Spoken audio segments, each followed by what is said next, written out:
Hi, this is Isla from Brown Owl's Crochet Fun. Today I'm going to tell you 10 non-yarny things about me.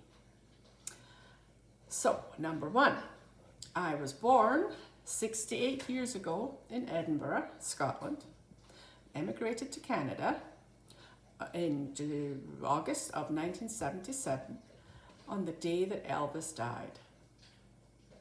That's how we always remember the day that we came to Canada.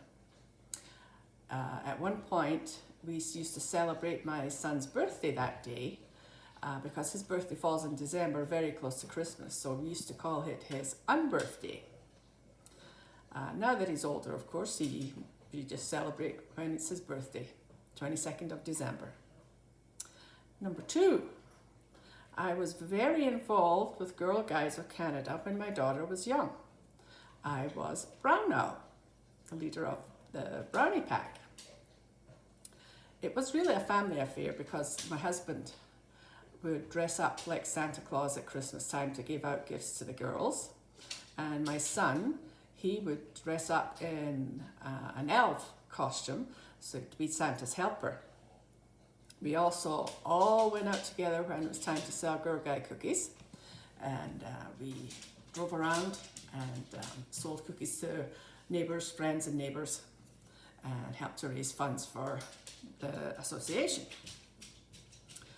Number 3, I was an avid volunteer at my kids' elementary school, which was literally across the street from our house. It was so convenient, the kids could wait till the warning bell rang and run over and be at school. I helped with class preparation, English as a second language, helped the kids who were newcomers to the country learning to read. Also helped with kids who were having problems with reading, took them individually and worked with them. And I loved working in the school library.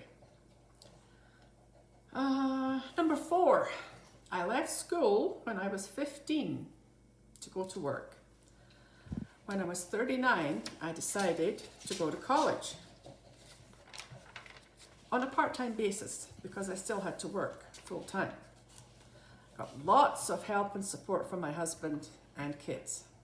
I graduated in 1994 with a social work diploma. I worked as a parent aide, helping parents learn effective skills to raise their children. I did that for about, maybe 8 years. And then the program was being dismantled and we were offered jobs with another agency. But at that point, I just declined to transfer to the other agency and decided to take early retirement.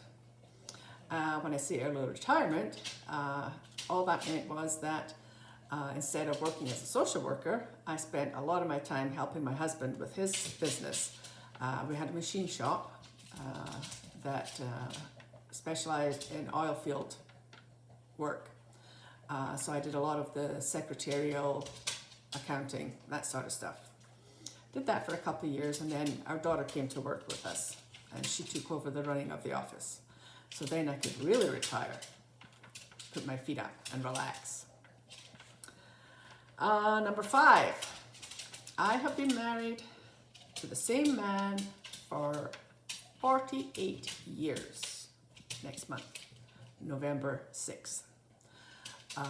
We actually met 4 years previous to that, so all in all I've known him for 52 years, which is a long time. We met when I was 16 and he was 15. We have 2 grown children, Lorna, she's 45, she's unmarried, but the proud mama to 4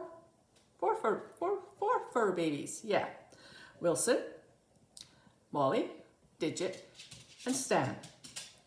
Wilson is 14 years old and lives at my house now, where there are no stairs for him to climb.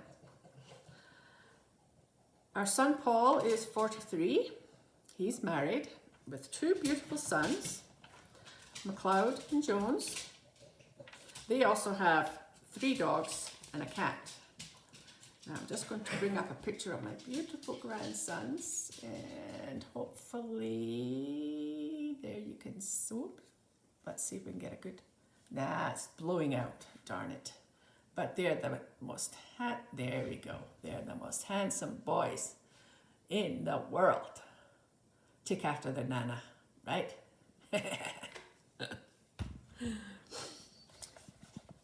My grandsons, number 6, my grandsons are the best thing that's ever happened to me. Now that they're a bit older, they spend almost every weekend with us, sleeping over at least one night. While Thomas and I might be tired by the time they go home, it is so worth it. They're such good boys, full of energy and enthusiasm.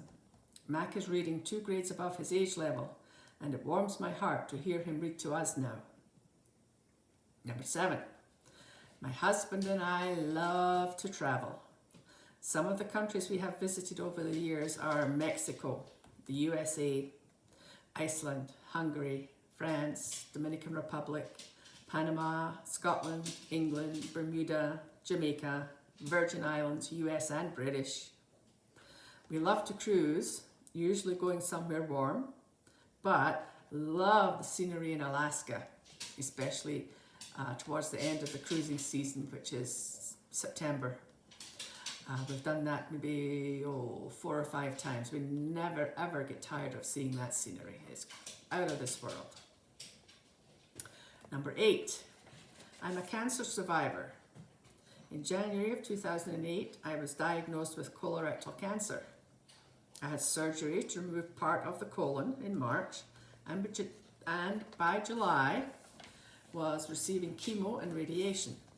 My treatment ended on October 31st, and I have been cancer-free for 11 years. Now, about a year after that, they found a mass in my stomach. And of course, the immediate thought was, cancer. However, when they went in and investigated, it was a benign tumor, which they removed together with about a quarter of my stomach. So now I have the scars to bear to show what I went through. It was quite scary that time, because having just got over cancer, the thought of it coming back again so soon was quite terrifying. However, as I said, it was benign, so everything is okay. Number 9. I have a secret addiction. One besides the Y word. I have been playing Farmville Country Escape for many years. I find it relaxing and have made some good friends in my co-op. I even sent one of my cows to one of them, and she loved it. We'll say, quiet, quiet. Stop. He barks when he's hungry. He barks when he wants to go out. He's just been out, so I know he doesn't need to get out. And he was fed about 2 hours ago, so he's not getting fed right now. So he'll just have to wait. So she really loved the cow that I sent her. I posted it on Facebook, and she said she would love one like it. So I said, okay, which one do you want? There was 2. And she picked one, and I sent it to her. Okay, for number 10. For many years, I was an avid reader. Some favorite authors are James Patterson, Danielle Steele, J.D. Robb, John Grisham, to name just a few. However, since my obsession became the C word, I have hardly read at all. Now I have a good reason to read again. I bought Lydia, a book written by our own Sandy Clark from Crochet A. It may take me a while because I only read it in bed, but I'll get through it. In fact, I'm probably about a third of the way through already. And it's quite intriguing. I'm really enjoying it. So well done, Sandy. I'll let you know my review at the end of the book. So this is my list of 10 non-yarny things about me. Hope this gives you a little better insight into what makes me who I am. I would love to hear some other people's lists. So if you haven't done one, please do. So I'll say goodbye for now, and I'll be back in a few days with my video on the usual yarny stuff. I'll see you then. Bye-bye.